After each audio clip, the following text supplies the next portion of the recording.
Hi, everybody, and welcome to another edition of the Sunday Night SitDown. I'm your host, Royce Jones. The Sunday Night SitDown is an opportunity to sit down one-on-one with one of the candidates running for the Justice Slate of 8 for the open seats on the Allegheny County Court of Common Pleas in the May 20th primary election. Please join me in welcoming our Sunday Night SitDown guest, Representative Dan Miller. Hey, Dan.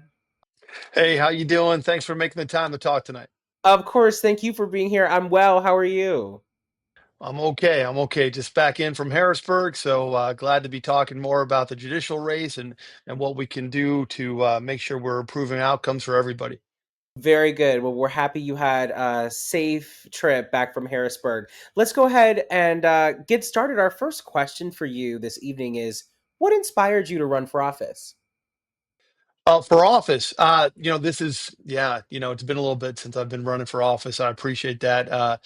My home community here has elected me, I think, 8 times now, once for commissioner and maybe 7 for the state house, which I appreciate.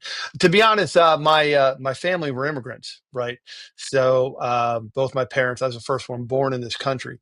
And so a big thing in my family was we're new here. We're blessed to be here, and you have to find a way to give back to it.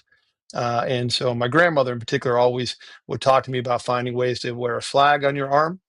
And so I attempted to do that in a variety of ways. And running for office eventually came across as an opportunity where I felt I could be of service in that capacity too. So that's what got me going.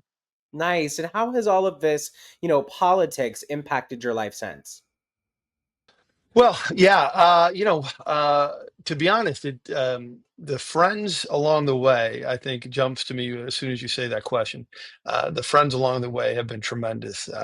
My wife and I are not from Pittsburgh originally, so we moved here. Didn't know anybody in the state. We moved here back in 2002, and the friends along the way have been tremendous, whether they be committee people, just neighbors who cared about the issues or what was happening in their community, or elected officials.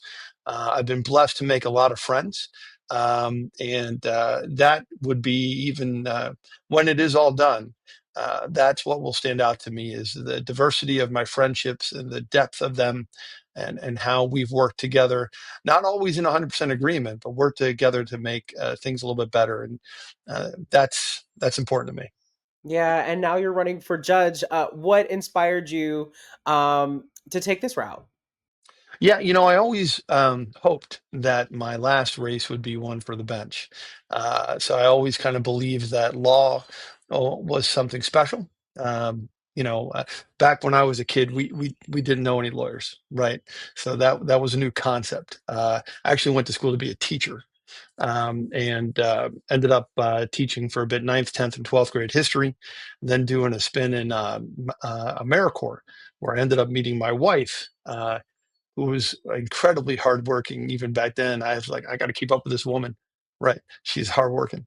But law jumped out to me. Always had a unique fascination of something that I thought was an equilibrium, a force for good, uh, that should be lifting everybody up and treating everybody the same, where no matter the color of skin, your religion, who you loved, the size of your wallet, you were to be treated equally and have the same rights as anybody else. I found that to be a concept that was worth studying and getting involved in. My first job being up here, really at the public defender's office here in Allegheny County. So to me, that's something special, and something that's worth supporting as an institutional framework and working to improve. And that's what got me going to be like, look, my last race is what I anticipate. Hopefully, knock on wood, my last race here on May 20th. I was like, let me go to where I think I can do the most good, which is on the bench. Yeah, and so that's a great segue into another thing that we wanted to ask you, which is, what are some qualities that you think you could bring to the seat? Well, look, it's obviously I've gone through a bit of my service, which is a big thing that I'm proud of. More because, like I said, I'm trying to do what my family asked me to do, which was contribute, right? So that led me to I enlisted shortly after high school, Then did 14 years up here as a firefighter in my hometown, then AmeriCorps, and obviously the last 11 years in the State House, right? So I do have a strong commitment to service, and proud that my law practice has been one that has really kind of fit only three categories. I've either represented poor people, people with disabilities, people with mental health. That's it, right? So 99% of my work has been in those three arenas. And that's where I felt it was most important to kind of lift up and to be an advocate for. Being on the bench, obviously you're kind of not exactly the advocate. You're the one who's sort of calling the balls and strikes as to what sets that sort of playing field. I bring a passion in particular towards disability and mental health issues. The majority of my clients that I had as a public defender were disability and mental health, or some combination of the two, with just the right amount of horrendous generational poverty sprinkled on top. That's my experience. That's what I bring. That's the lens that I come through. And so accountability obviously is at the heart of any system. That needs to be there, and it needs to be one to which everybody has faith in. By the same token, I'm aware that disability and mental health issues are swamping into our court system. Whether you're talking family or criminal, orphans court, it doesn't matter, right? It's all there. So that's my prioritization of work. I think that I bring that skill set that is incredibly unique in this field. And I think that that's a lens that could be helpful on the bench. Yeah, what are some things that you would say um, about the Court of Common Pleas that you wish people knew that maybe they're not familiar with? Look, for most people, when they get to the Court of Common Pleas, they're there for not a positive reason. Right. So one way or the other, maybe they're a victim of a crime. Maybe they're a defendant. Maybe they're in family court. They don't want to be in family court. Maybe it's not exactly how they thought life was going to go, or they're concerned how a mistake may have long-standing implications. Look, the key thing about it is it's a place of rights. Rights are supposed to exist there. So people, there should be a degree of comfort in that. Is that you walk in that door and your rights are there for you. They attach to you, and no matter what role you're in. So there should be a degree of solace that people know that when they go into that courtroom, into that courthouse, and then into any courtroom, they will have a set of rights. And whether it's the state that is attempting to limit liberty as maybe a result of a criminal conviction of some type, or a PFA, a family court matter. There's burdens to be proved. There is representation to be had, and there's justice to be found. And so it doesn't mean anxiety doesn't come up. It doesn't mean that stress isn't part of that. But I do hope that people, see the same thing that I do, which is those buildings have your rights in them, and that is worth something, and hopefully some degree of comfort. And for those who are on the bench, we have to be sure that we're creating an environment where you're feeling those rights, whether you win or lose. When I was a public defender, not every case did I win. My goal in that regard, though, was even if I didn't win a case, I wanted my clients, to see me sweat. I wanted them to believe that their rights had been fought for and had been defended, so that when the state came, if we lost and had come up with a variety of things that would limit their freedoms or liberty or opportunities for a period of time, I wanted them to go and say, you know what? My rights were protected. That public defender fought for me. And the system, unfortunately, maybe got the result in a way they didn't like it, but the system worked. We need those institutions now more than ever to show that. And that's what I hope to do on the bench in a different role. We have a question here about what does justice mean for you, and I feel like you really kind of just touched on that. Um, did you want? Did you want to expand on that question, or we can move on to the next one if you feel like you've said it already? Yeah, we did touch. I mean, but look, I love the question, right? And so, it's just now is a time in our country. It seems, to be honest, that we keep coming back to certain themes that we've gotten. Our country does pretty well, but not yet to its fullest capacity. Justice is one of those questions that we have to keep revisiting because, in a lot of ways, we have not lived up to its fullness. And every time that there's a crack in the system where somebody thinks that the system did not work for them or did not work as a whole, it undermines the legitimacy of the institution. It undermines the concept of justice, and it damages our country. So we have a lot of work to do in that regard. Yeah. You talked too about sort of the diverse community of people that you've culminated since moving here in 2002. What experience would you say, and you did talk, briefly about your work with people who may have mental health or other needs. What is your experience working with people who are, not in communities that are similar to yours or that you identify with? Yeah, there's a lot there, right? So, at the end of the day, while I had um, uh, a loving family. I had a family that was challenged economically, and I am the eldest son of immigrants. But I'm still someone who walks through America in a different way than perhaps you do, my friend. And then there are challenges, responsibilities, privileges, and opportunities that come from that. And so I am cognizant of that. And look, most of my clients disproportionately were people of color as a public defender, right? So disproportionately, that was the reality. um, as a county solicitor, to which I was after a public defender, we had a disproportionate amount of kids who were LGBTQ, right? Disproportionate amount in the system. That led to a variety of other questions that we had to address. And I had to learn from the community in order to serve the community. That continues as a state rep. I cannot profess that the district I'm in now offers the highest degree of diversity, as most people will see it. But I would say that the issues that we do, the job that I've had statewide, brings me into touch and communication with the entire scope of Pennsylvania. I've sought out those opportunities. I've been blessed to learn from those opportunities and to work with people who have helped educate me as to the differences in our experiences. So it's definitely something that I'm aware of, but it's something that I look to seek out, and I wouldn't shy away from, recognizing differences and having a discussion as to them. Yeah, and what about the working class community? What's your experience working with them? Yeah. Well, again, almost depends on your definition, right? So keep in mind, perhaps being a little bit kind for my family with it, we were poor. Right. So I was the first one to go to college, right, in my family. I still remember when we got healthcare. I remember the first time my mother got a credit card, right? I was 17. We went out to dinner. We already ate, but she wanted to go out to dinner because she was excited we got a credit card, right? My mother worked hard. She was a nurse's aide for a long time. And then that's tough work.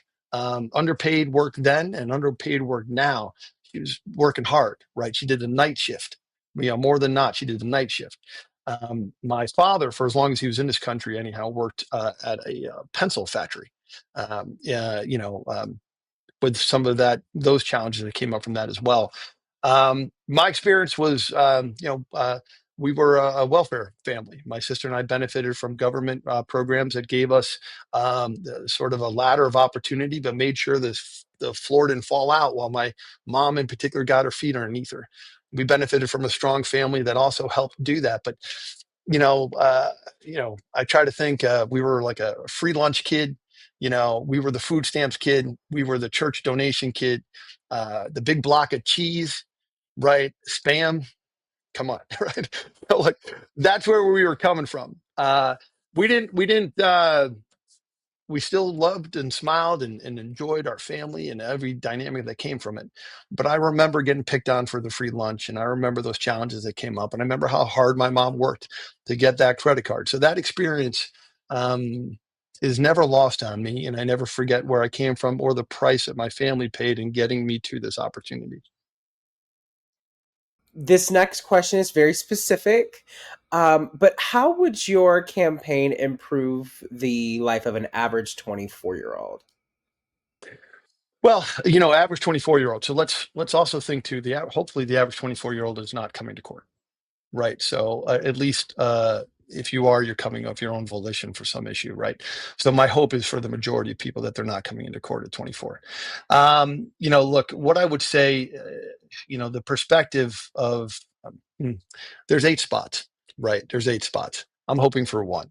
But no matter what, you as a 24-year-old, whoever asks a question, you have a chance here to weigh in on a large sort of overhaul as to who's sitting on this bench. Right. 8 people will be there for probably 10 years and maybe longer after that. This is an opportunity for, yes, the service to which the 8 people who win will provide, but it's an opportunity for you to decide what you want to see as far as the background and experiences. Most of us come from very good law schools. I'm sure that there's not too much of different understanding of the law. I'm highly recommended by the Bar Association. I appreciate that for what it's worth. But I have met so many good attorneys through this whole discussion, some of different ratings, whichever, but they're all good people, good attorneys. I'm sure would do a fine job should they get some of your votes. Again, I'll take one if you could, but the 8. The key question is, and that is, what's the perspective of the people that you want to see up there? There's no doubt that from my experience with it, I definitely come at it from as a key differentiation, the disability and mental health community. Right, that's where I spend my time. I think I've gotten 11, awards very kindly from organizations statewide. I think I get my number 12 in 9 days. Okay. So this is what I prioritize. Everything I do is talking about trying to be sure that people understand the differences in disability and mental health arena and how independence and opportunity can grow. The court system has too often missed the boat in relation to disability and mental health. I'll give you one quick thing. Um, we have a good judge who's working hard in mental health court. I give her so much credit. She's doing good work. She's underfunded. She needs more help to do it, but she's working hard over there. Here's the secret. They're all mental health courts. Okay. The reality of it is on the criminal side and most of the family side as well, they're all mental health courts. Okay. Because the majority of people who are definitely coming in as a public defender in the criminal system, they had disability, mental health, and then substance use usually as well, but some combination of those factors that were there. That's what I'm bringing in there. I don't need somebody to tell me the difference between an intellectual disability and a developmental disability, anxiety and feeling anxious, a bad day and depression, clinical progress, what an IEP is versus a 504 plan is. This is the world that I live in. It's a world that I view equality through. It's a passion I am attempting to bring to the bench and making sure that we help people get to a better result at the end of the day, not to continue the cycle and the wheels, but to break them. When you said you and pointed at the screen and said 24, I immediately almost blushed, Dan. I'm like, you think so? I don't listen. You're looking good to me, man. That's so funny. No, but okay, back on track. So we know about your work. We've talked about your work, taking up cases involving disability and mental health. What about people who maybe have already been impacted by the justice system? Um, could you expand on some of your work around that? I uh, a couple years ago, several years ago, I was at a town hall meeting with my friend, and look, I know there's a mayor's race. Okay, so Ed Gainey, Cora O'Connor, I know them both. So it's not a mayor story. Okay, but I was at a state rep Ed Gainey town hall. He invited me to come to it, and it was on criminal justice, right? And he's like, Dan, come on over. I could use some assistance on some of the technical stuff. It's no problem. I'm with you. During the process of this town hall, I think it was a very nice woman got up in the back and she talked about a broken system, right? Which I appreciated that. And we've all heard that before. But Ed turned to me for the response. And I said to the nice lady, I said, well, with all respect, the system isn't broken, right?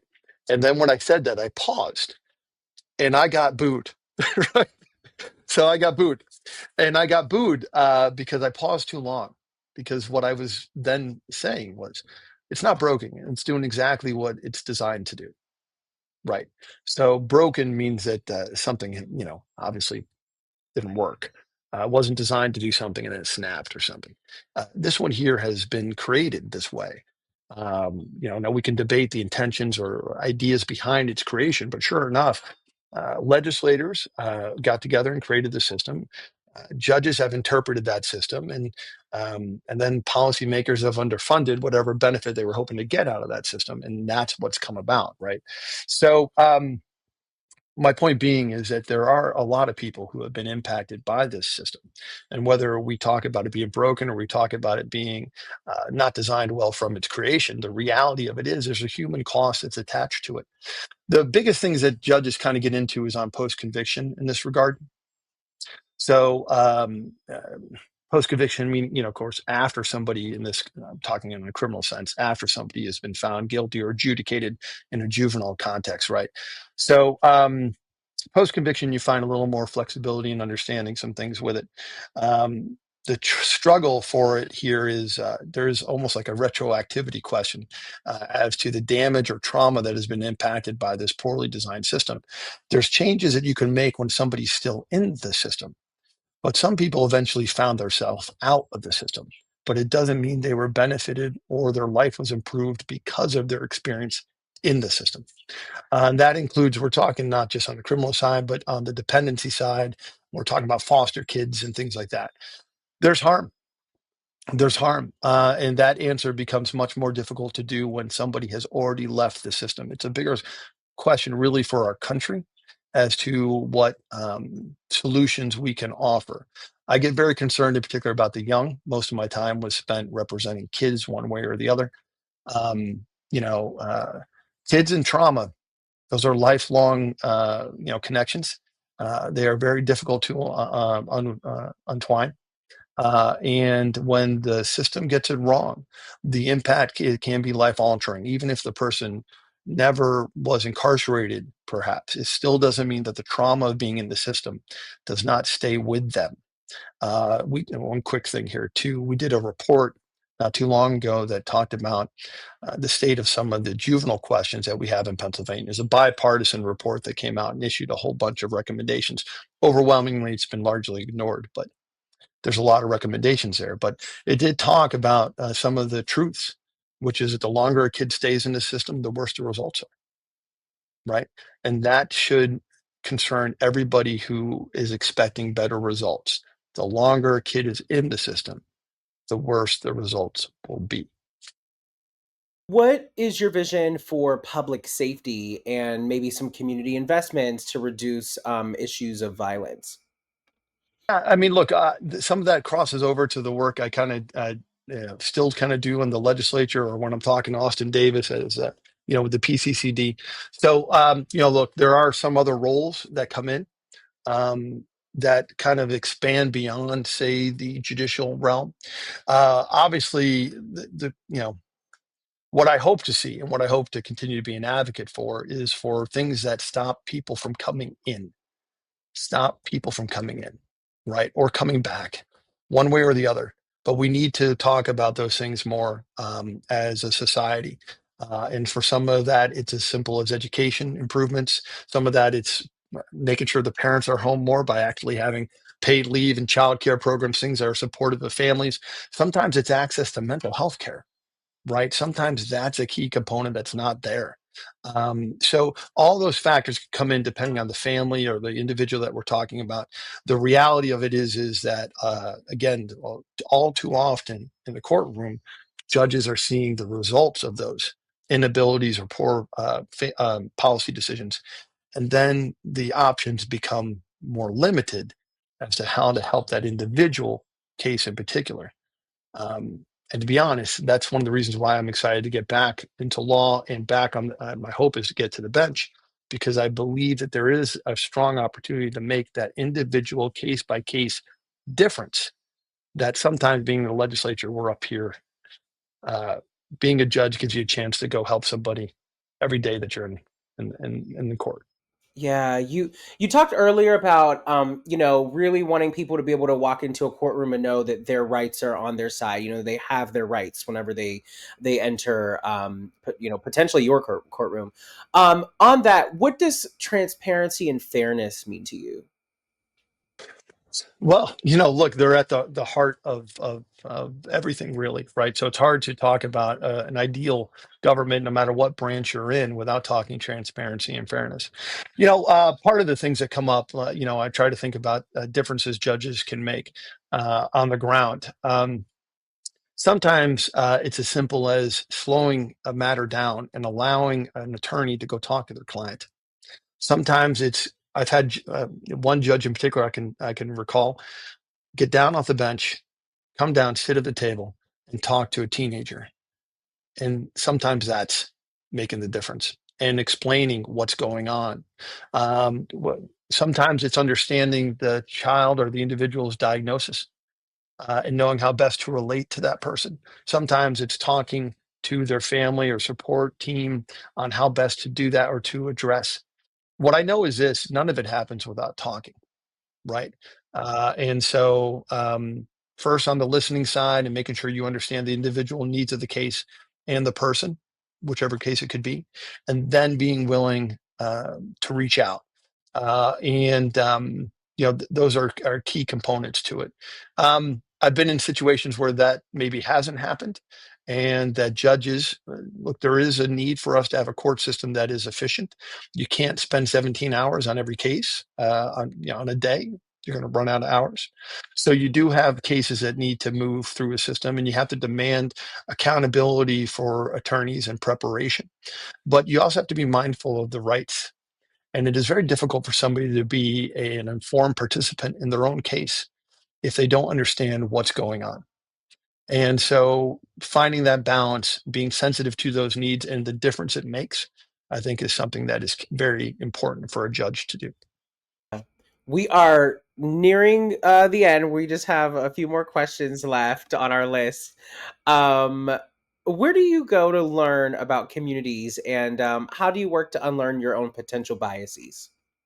Well, look, I've had the luxury here most assuredly of going into communities, right? So, I was the majority whip last year of the Democratic caucus in the House. We had the most diverse leadership team that the Democrats have ever had.